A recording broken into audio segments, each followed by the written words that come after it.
नमस्कार। बाअदब के साथ मैं अरुण अस्थाना। भारत के लिए आज का दिन बहुत ऐतिहासिक है क्योंकि अयोध्या में भगवान श्री राम के मंदिर के निर्माण के लिए भूमि पूजन हो चुका है। भूमि पूजन करने पहुंचे प्रधानमंत्री नरेंद्र मोदी ने आज वहां पर भूमि पूजन के बाद एक बड़ा भाषण दिया। लगभग आधे घंटे पौन घंटे का भाषण था वो, लेकिन उस भाषण के कुछ शब्द ऐसे थे, हालांकि वो शब्द बार बार दोहराए गए भाषण में, लेकिन वो कुछ शब्द ही ऐसे थे जो बहुत महत्वपूर्ण हो जाते हैं। क्यों? क्योंकि उन शब्दों से संकेत मिलता है कि जो भारत की राजनीति में राम का नाम राजनीति के लिए लिया जा रहा था, अब शायद चीज़ें उससे आगे बढ़ेंगी। वो शब्द थे जो प्रधानमंत्री जी ने कहे वहाँ पे, वो थे जय सिया राम और सियावर रामचंद्र की जय। हालांकि पिछले 25-30 बल्कि उससे ज़्यादा सालों से जो हिंदुत्ववादी राजनीति है और जो भारतीय जनता पार्टी और जो राष्ट्रीय स्वयं संघ है, उसके अलावा जो सारे उसके साथ के ऑर्गेनाइजेशंस हैं और जो उनका जो एक जय घोष रहा है वो रहा है जय श्री राम। और जय श्री राम जो है उसको आज प्रधानमंत्री ने बिल्कुल भी, जिसे मैं कहूँ कि इंडोर्स नहीं किया, तो मैं शायद गलत नहीं कह रहा हूँ। असल में राम हमारी आस्था का केंद्र रहे हैं। राम हमारे आचार विचार व्यवहार में रचे बसे रहे हैं। देश में दुनिया में कहीं भी कोई भी ऐसा हिंदू शायद ही होगा जो राम को ना मानता हो। लेकिन जैसा मैंने कहा कि 30-35 साल से राम का नाम हमारे आसपास आस्था का विषय होने से ज़्यादा राजनीति का विषय बन गया था।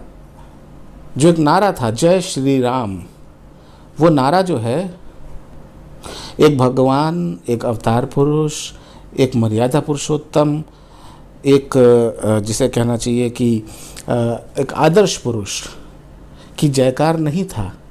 ये एक युद्ध घोष जैसा लगता था, और लगता ही नहीं था, शायद ये था भी। आज अयोध्या में मैं देख रहा था, कुछ टेलीविज़न के जो पत्रकार थे वो कुछ संतों से बात कर रहे थे और एक दो संतों ने बिल्कुल यही बात कही कि जय श्री राम तो एक युद्ध घोष था या युद्ध घोष है।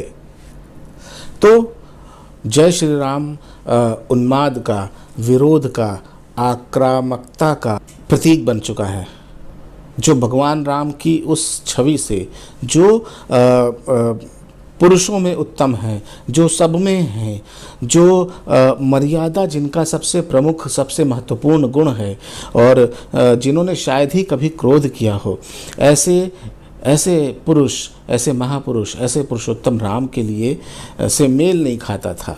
ये जो नारा था और उसके पीछे की जो आवाज़ थी और उसके पीछे का जो कहना चाहिए कि मतलब था, इसके आगे आइए, हम लोगों ने बचपन से, जब हम लोग छोटे थे और हम अवध में ही पले बढ़े, लखनऊ के रहने वाले हैं हम लोग, तो हमारी दादी अवधी में हमें जो कहानियाँ सुनाती थीं उसमें जो है वो हमेशा जिक्र इस चीज़ का करती थी कि सीता जी कितनी अच्छी थीं।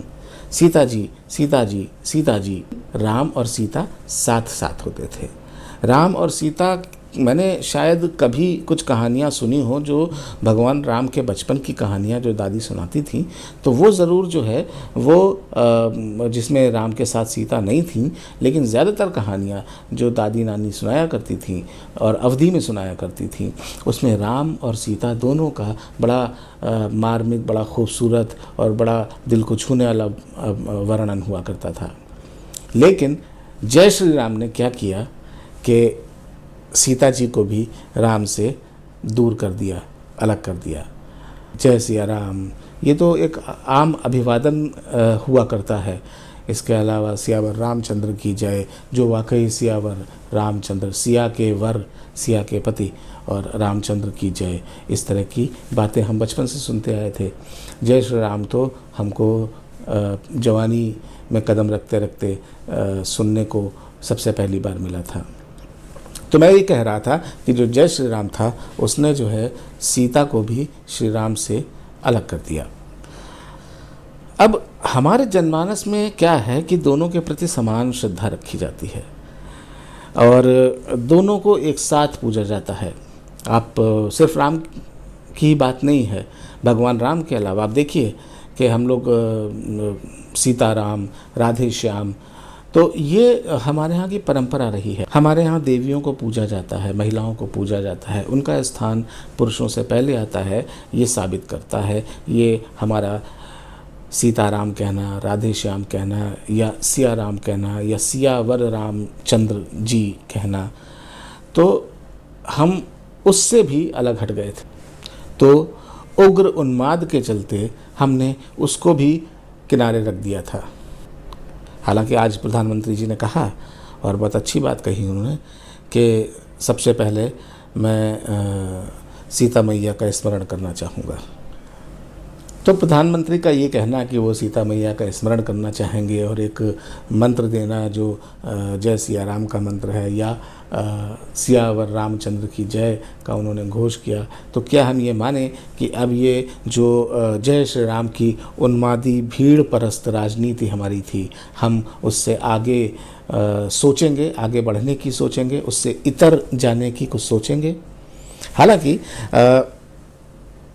ऐसा लगता है जो आज इस भूमि पूजन के बाद जो चीज़ें सामने आई हैं सोशल मीडिया पे, कि थोड़ा मुश्किल है। लेकिन क्या हिंदू धर्म पर हावी जो उग्र हिंदुत्व है उसको नरम करने का संकेत तो नहीं देना चाह रहे प्रधानमंत्री? जैसा मैंने कहा कि सोशल मीडिया पे वैसे भी जो योद्धा हैं वो अभी भी ये तो अभी झांकी है, बाकी लड़ाई बाकी है जैसी बातें कर रहे हैं। लेकिन इन सब के बावजूद इतनी उम्मीद तो ज़रूर है कि अब भगवान राम राजनीति के केंद्र से वापस आस्था के ही केंद्र में, सिर्फ और सिर्फ आस्था के ही केंद्र में आ सकते हैं। फिर भी देखिए, जय सिया राम।